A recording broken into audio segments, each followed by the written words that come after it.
আসসালামু আলাইকুম, this is my Ratna খান। সবাই কেমন আছেন? আলহামদুলিল্লাহ আমি অনেক ভালো আছি। আজকে আপনাদের সাথে একটা বিরিয়ানি রেসিপি শেয়ার করব। এখানে হচ্ছে 2.5 কেজির মতো হচ্ছে গরুর মাংস, সাথে হালকা একটু তেলও আছে। তো এই তো তারপর হচ্ছে আমি এখানে টক দই দিয়ে দিয়েছি, এটা বাসায় তৈরি করা। হচ্ছে লেবু দিয়ে তৈরি করেছি, যার জন্য এরকম। তারপর হচ্ছে এই তো আমি কিছু পেঁয়াজ দিয়ে নিলাম। আর হচ্ছে আমি দেখাচ্ছিলাম এখানে কি কি আর কি। আর এটা হচ্ছে কাঁচামরিচ বাটা, তারপর হচ্ছে পেঁয়াজ বাটা, তারপর হচ্ছে আদা বাটা, আর হচ্ছে একটার মধ্যে হচ্ছে জায়ফল, জয়িত্রী, পোস্তদানা অ্যান্ড হচ্ছে চীনাবাদাম বাটা। এটাই হচ্ছে যে মাত্র দিলাম। আর এই তো এটা হচ্ছে আদা বাটা, আদা বাটাটা দিয়ে দিচ্ছে। আহ, আদা বাটাটা দেওয়া হয়ে গেছে। এটা হচ্ছে কাঁচামরিচ বাটা, আমি একটু স্পাইসি করব, দ্যাটস ওয়াই হচ্ছে একটু কাঁচামরিচ দিয়েছি, আসলে ঝাল হয়নি। আর এটা হচ্ছে পেঁয়াজ বাটা, পেঁয়াজ বাটাটা দিয়ে দিলাম। আর এটা হচ্ছে আদা বাটা, আমি হচ্ছে প্রথমে অর্ধেক দিয়েছি, কিন্তু পরে আবার আমি পুরো আদাটাই হচ্ছে এটার সাথে দিয়ে দিয়েছিলাম। সেটা দেখিয়েছি কিনা দেখি সামনে, আমার ঠিক মনেও নেই। এটা মানে গতকালকে করেছে। তারপরে এই তো রসুন দিয়ে দিলাম, রসুন বাটাটা দিয়ে দিলাম পরিমাণ মতো। তারপর এটা হচ্ছে, এটা ওই যে বাকি যে বললাম না, যে বাকি যে আদাটা ওইটা দিয়ে দিয়েছি। আর এটা হচ্ছে একটা বিরিয়ানি মশলা, এটা কি বিরিয়ানি মশলা আমার ঠিক মনেও নেই, এটা কি বিরিয়ানি মশলা। যাই হোক, আমি একটা রেডিমেড একটা বিরিয়ানি মশলা দিয়ে দিলাম, পুরোটাই দিয়ে দিয়েছি। আপনারা পুরোটাই ব্যবহার করতে পারেন, চাইলে অল্পও করতে পারেন, এটা যার যার হচ্ছে পছন্দ। তারপরে তো পরিমাণ মতো লবণ দিয়ে দিয়েছি, পরে লাগলে আবার দিব। এখন আমার যতটুকু মনে হয়েছে ততটুকুই দিয়েছে। আমি আবার প্লেটটা পুরো ক্লিন করে দিচ্ছিলাম আর কি, সেটাও ভিডিওতে রেখেছি। তারপরে এই তো আমি হাতের দিয়ে হচ্ছে তেলটা দিয়ে দিচ্ছি, মানে জাস্ট হাত দিয়ে মেপে তেলটা দিয়ে দিচ্ছি আর কি। আমি এত ভালো রান্না জানি না, বাট তারপরও চেষ্টা করেছি আলহামদুলিল্লাহ। একটা বিরিয়ানি দোকানের চাইতে কোনো অংশেই কম হয়নি। আপনারা এভাবে চাইলে ট্রাই করতে পারেন। আমি তো পরিমাণ মতো মানে এটাকে কি বলে, গ্রামের ভাষায় চুল নাকি যা একটা বলে, তো এটা হচ্ছে তেল দিয়ে দিলাম। আর একটু স্পাইসি করবো বলে হচ্ছে শুকনো মরিচের গুঁড়ো দিলাম। এটা 4 চামচ দিয়েছি শুকনো মরিচের গুঁড়ো, একটু উঁচু উঁচু করে স্পাইসি করার জন্য। আসলে ঝাল যারা কম খাবেন তারা অবশ্যই ঝালটা কম ব্যবহার করবেন। আমি এখানে 4 চামচের মতো দিয়েছি, এটা 4 চা চামচ হবে। হুম, নাকি আর একটু বেশি দিয়েছে আমার মনেও পড়ছে না আর কি। এই তো তারপর আমি একটু জিরা ভেজে, এটা একদম বাটাটাও দিতে পারেন আপনারা, জিরা বেটেও দিতে পারেন, একদম পানি দিয়ে যেটাকে আমরা হচ্ছে বাটি বা ব্লেন্ড করি সেটাও দিতে পারেন। আমি একটু ভেজে তারপর হচ্ছে এটাকে গুঁড়ো করে তারপর হচ্ছে জিরাটা ব্যবহার করেছি। তারপরে তো আমি হচ্ছে সব মাংসটাকে হচ্ছে ম্যারিনেট করার জন্য হাত দিয়ে সুন্দর করে মাখিয়ে নিচ্ছি। মাখানোর সময় এত সুন্দর হচ্ছে একটা স্মেল আসতেছিল, যেটা আসলে কি বলবো, এখন হয়তো আপনাদের ওইভাবে বলতে পারবো না। এটা হচ্ছে আমি গতকালকে হচ্ছে আমার এটা রেডি হয়েছে 4:40 আর কি। তো এটা কালকে আমি ভয়েস দিয়ে ভিডিওটা দিতে পারিনি, তো আজকেই হচ্ছে ভয়েস দিতেছি, আর আজকে হচ্ছে ভিডিওটা আপলোড করে দিব। সুন্দর করে হচ্ছে মাখিয়ে নিচ্ছি, কালারটা আসলে বাস্তবে বেশি সুন্দর আসতেছিল আর কি। আমার লাইটের আলোটা এতটা ভালো ছিল না, মেকআপটা এত ভালো ছিল না, দ্যাটস ওয়াই হচ্ছে কালারটা এত ভালোভাবে বোঝা যাচ্ছে না। তবে কিন্তু খারাপ কিন্তু লাগছে না, আলহামদুলিল্লাহ ভালোই লাগছে। তো আমি এটাকে সুন্দর করে হাত দিয়ে আলতো করে হচ্ছে মাখিয়ে নিচ্ছিলাম, নিয়ে হচ্ছে রেখে দিয়েছি। আমি বাই দ্য ওয়ে আমি আরেকটা কথা বলতে চাই, আমি কিন্তু 1 ঘন্টার মতো হচ্ছে ম্যারিনেশন করে রেখেছিলাম। আপনারা যদি আমি আসলে হঠাৎ করে করা হয়েছে, তো আমাদের এভাবে প্ল্যানিং ছিল না। আপনারা যদি চান তাহলে যেটা ভালো হবে আর কি, আপনারা রাতে হচ্ছে ম্যারিনেট করে নর্মাল ফ্রিজে রেখে দিবেন, তারপর তারপরের দিন রান্না করলে ভালো হবে। তারপর আমি এই তো বেরেস্তা করার জন্য তেলের মধ্যে অনেকগুলো পেঁয়াজ দিয়ে দিয়েছি এখানে। এখানে বড় বড় পেঁয়াজ কয়টা হবে, 8টা 9টা এরকম হবে, বা এর চেয়ে একটু বেশি হবে। আপনারা চাইলে কম বেশি বাড়িয়ে কমিয়ে নিতে পারেন। অনেকে আছে বেরেস্তাটা বেশি খায়, অনেকে আছে কম খায়। তা আমি তো বেরেস্তাটা সুন্দর করে করে নিচ্ছি। বেরেস্তার মধ্যে একটু তেলটা বেশি দিতে হয়। তো বেরেস্তাটার কালারটা এত সুন্দর হয়েছে, কিন্তু ওই যে একটু পরে দেখবেন কালারটা যেন কিরকম হয়ে যায়, কারণ আমার লাইটিংয়ে অনেক প্রবলেম হইতেছিল। এই যে দেখেন এখন কিরকম একটা পচা লাগতেছে, কিন্তু একটু আগে যে কালারটা দেখতে মানে দেখলেন আর কি, ওইটাই এটা মূলত কালার। তারপর আমি বিরিয়ানিতে হচ্ছে আলু ব্যবহার করব, এই জন্য হচ্ছে আমি আলুটা একটু আমার কাছে ফ্রুট কালার ছিল না, এই জন্য হচ্ছে আমি হলুদ ব্যবহার করেছি। আপনাদের কাছে যদি ফ্রুট কালার থাকে তাহলে আপনার ফ্রুট কালারটা দিয়ে একটু লবণ দিয়ে হচ্ছে আলুটা বড় বড় সাইজ করে, বা আপনারা হচ্ছে আস্ত আলুটাও দিতে পারেন, আমি হচ্ছে অর্ধেক করে দিয়েছি। দিয়ে হচ্ছে একটু মানে প্রায় আধা ঘন্টার মতো রেখে দিয়েছিলাম। তারপর আমি তো সুন্দর করে তেলে ভেজে নিয়েছি এরকম লাল লাল করে। তারপর আমি হচ্ছে বেরেস্তার উপরে একটু চিনি দিয়ে দিচ্ছিলাম, এভাবে রেখে ঢেকে রেখেছিলাম আর কি। তো তারপর এই তো পোলাওটা রান্না করব, পোলাও সরি কি বলতেছি মাংসটা রান্না করব। এই জন্য হচ্ছে এখানে তেল, তেজপাতা দিয়েছি 4-5টার মতো, 6-7, 4-5টা ভেঙে হচ্ছে দারুচিনি দিয়েছি, আর এলাচ দিয়েছি প্রায় 10-12টা এরকম হবে।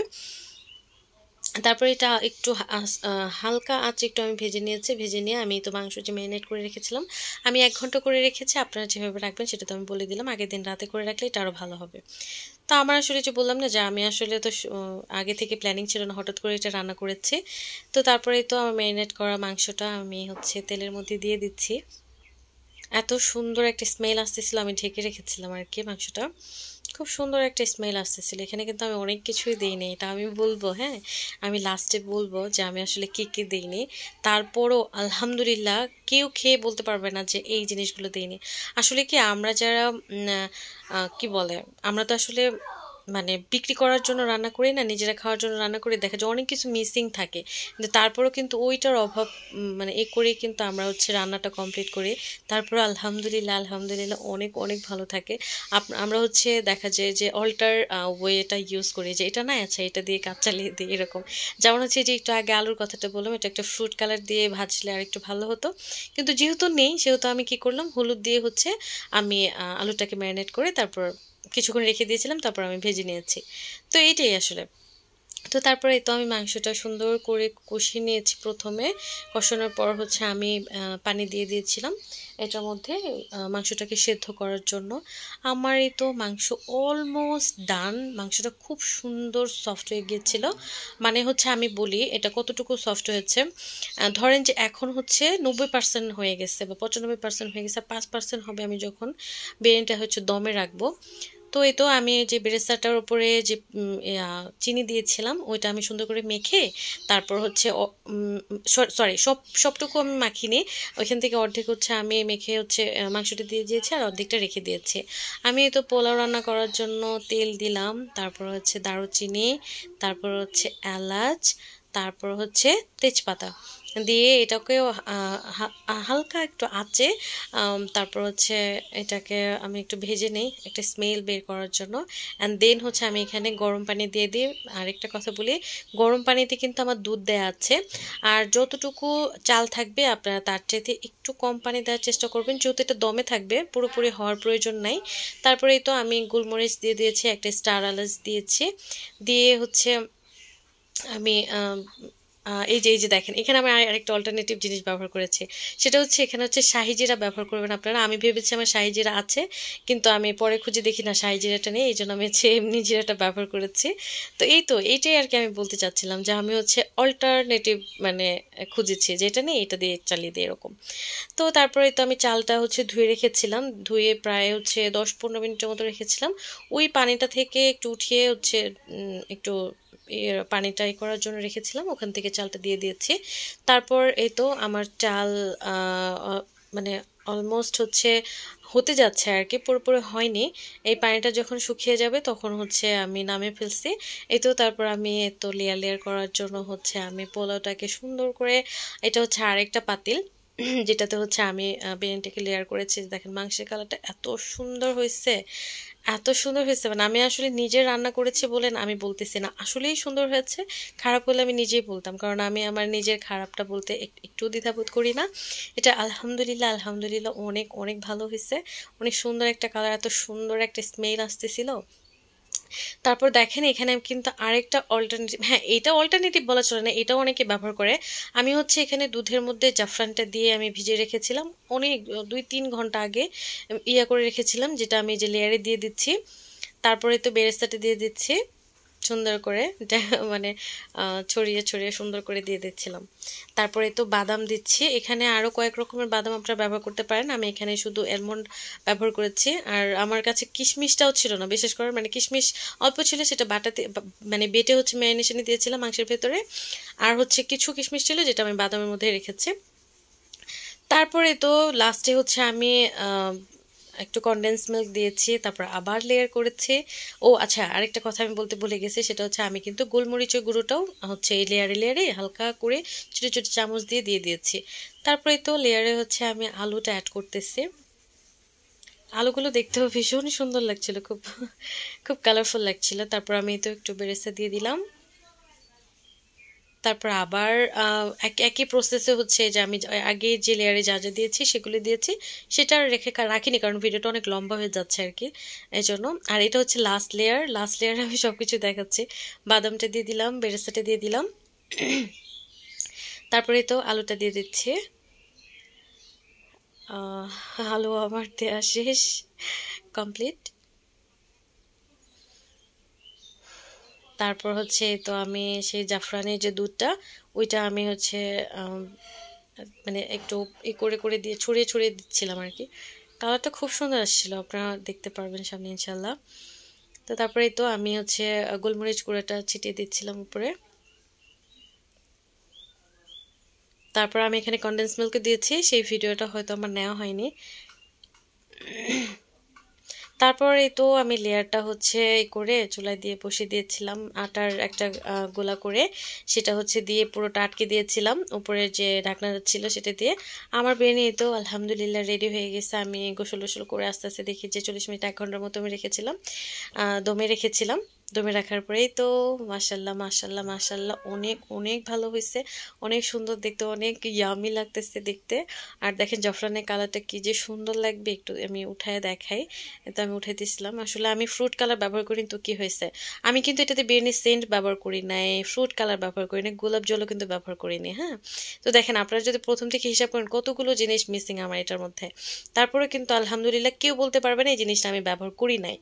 হ্যাঁ, তো আমি আমার বিরিয়ানিটা যে করেছি আমি কিন্তু চিনি গুঁড়া চাল দিয়ে করেছি, বাসমতি চাল দিয়ে করতে চেয়েছিলাম, করিনি, আবার পরে স্কিপ করেছি, পরে হচ্ছে চিনি গুঁড়া চাল দিয়ে করেছি। দেখেন বিরিয়ানিটা কালার এত সুন্দর আসছে, আলহামদুলিল্লাহ আলহামদুলিল্লাহ, এত সুন্দর লাগছে, খুবই সুন্দর, আসলে খুবই ভালো লাগছে, খুবই ভালো লাগছে। আর আমি যে দমে রেখেছিলাম নিচে হালকা একটু হচ্ছে লেগে গেছে, কিন্তু পুড়ে যায়নি। হ্যাঁ, পুড়ে যাওয়ার ব্যাপারটা আলাদা, আর একটু লেগে যাওয়ার, আর বিরিয়ানি করতে গেলে নিচে দমে রাখলে লাগবেই। আমি প্রায় 40 মিনিটের মতো হচ্ছে দমে রেখেছিলাম। বিরিয়ানিটার কালারটা এত সুন্দর, এত সুন্দর হয়েছে আসলে নিজে রান্না করছি বলে বলছি না, ক্যামেরাতে হয়তো অত ভালো বোঝাও যাচ্ছে না। আর বিরিয়ানিটা আসলে অনেক মজা হয়েছিল, চালটা খুবই সফট হয়েছিল, একদম পারফেক্ট। অ্যান্ড হচ্ছে যে মাংসটা মাংসটা এত সফট হয়েছিল, এত সফট হয়েছিল, আসলে কি বলবো, মানে আমি আমি এত পারফেক্টলি রান্না করতে পারবো, আমি মানে আমি নিজেই বিলিভ করতে পারি না যে আসলে আমি এত পারফেক্ট ভাবে রান্না করতে পারবো। তারপরে এই তো একটা বলে হচ্ছে আমি বেড়ে নিচ্ছিলাম, আর সাইডে এগুলো ছিল সেগুলো সরিয়ে নিতেছে আমার ছোট বোন, ওই আমাকে ভিডিওটা করে দিচ্ছে, আমি হচ্ছে বাড়তেছিলাম আর কি বোলের মধ্যে। মানে আমি নিজে নিজের প্রশংসা করতেছিলাম তখন, আল্লাহ এত ভালো হয়েছে, এত ভালো হয়েছে। তা আমার বোনরা বলতেছে ওয়াও এত সুন্দর স্মেল আসতেছে, বড় পাও, আসলে তো অনেক মজা হবে। ওরা না খেয়েই বলতেছিল যে আসলে অনেক মজা হবে। তা আমি বলতেছিলাম দেখি কি হয় কি হয়, আল্লাহ জানে।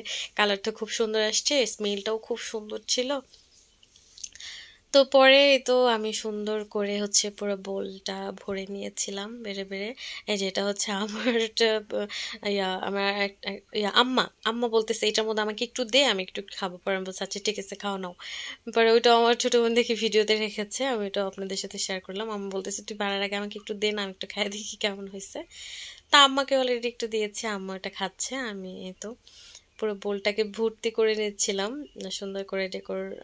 ডেকোর তো আগেই করেছি, জাস্ট আমি এটার মধ্যে করতেছিলাম আর কি আপনাদের দেখানোর জন্য যে কালারটা কি যে সুন্দর আসছে। দেখেন এত সুন্দর হয়েছে, এত সফট হয়েছে আর এত জুসি। একটা হয়েছে, একটা আছে না যে একদম খড়খড়ে হয় ভাতটা, আমার বিরিয়ানিটা কিন্তু এরকম হয়নি। আমার বিরিয়ানির চালটা অনেক সফট হয়েছে আর মাংসটা এত সফট হয়েছে যে আমি ভেবেছি একটু শক্ত শক্ত হবে কিনা, না আলহামদুলিল্লাহ অনেক নরম হয়েছিল আমার বিরিয়ানির মাংসটা। অ্যান্ড ভাতটা একদম পারফেক্ট কুকড হয়েছে, একদম সফট ছিল চালটা আর ঝুরঝুরে ছিল, একদম গলেও জানি কিছু না, মানে একদম পারফেক্ট। এই তো আমার ছোট বোন হচ্ছে খাচ্ছে, আমি ওখান থেকে একটু ভিডিও ক্লিপ নিয়েছি। ও হচ্ছে এই যে খাচ্ছিল আর কি, খেয়ে বলতেছে ওয়াও এত মজা এত মজা। মানে ওর এক্সপ্রেশনটা আসলে হয়ে নিতে পারি নাই, ও হচ্ছে বিধ্বস্ত অবস্থায় ছিল। আমার নিজের ভিডিও নেওয়ার ইচ্ছে ছিল, পরে আর নেওয়া হয়নি। তো ও বলতেছে আমাকে কিন্তু নিয়ে না, আপনি জাস্ট হচ্ছে আমার খাওয়ার এটা নিতে পারেন। পরে আমি বলছি আচ্ছা ঠিক আছে, তুমি একটু খাও, ওই ভিডিওটা একটু নেই। তো সবাই আমার বিরিয়ানিটা কেমন হয়েছে সবাই আমাকে অবশ্যই অবশ্যই বলবেন। ভালো থাকবেন, আসসালামু আলাইকুম।